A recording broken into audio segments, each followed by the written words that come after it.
Tom says, I find that when I'm in the field and libertarian comes up, it's easier to have a conversation with people, no matter which side of the line it seems to be useless at times to get past someone's echo chamber to actually talk. So I think what Tom is saying here, if I read him right, is that it's actually easier to have a conversation with people outside of our echo chamber versus inside our echo chamber. And this is one of the big issues we have as libertarians, and Tom brings this up.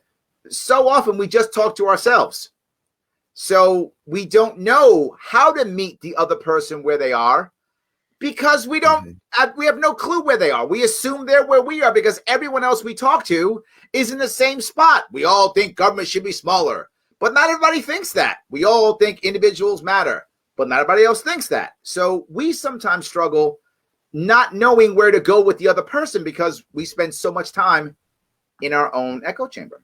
Yeah. So the great point that you and Tom hit on is basically, and this is another aspect of human nature, that we all operate out of our own set of beliefs, our own belief system. Okay. What is a belief? Well, a belief is a subjective truth. It's the truth as you or I understand the truth to be. Which means it might be the truth and it might not be the truth. It might just be our truth, right? And a belief system is something that we all have, and it's a combination of upbringing, environment, schooling, news media.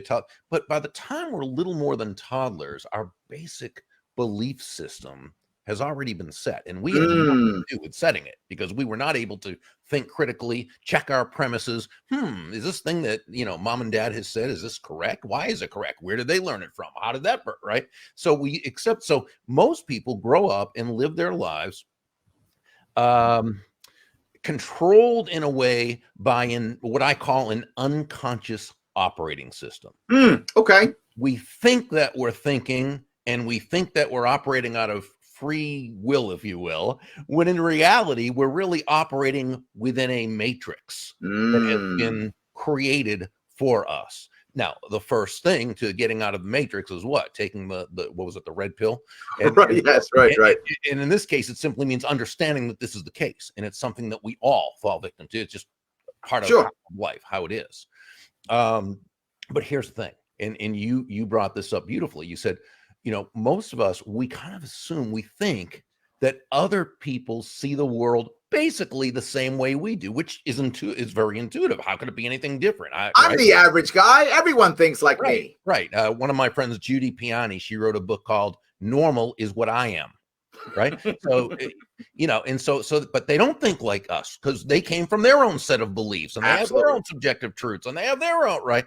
Yes. And so that first part is, again, it's asking questions, and it's really listening, not so that you can counter a point why this is right or that's wrong or this is right, but just listen to understand where they are coming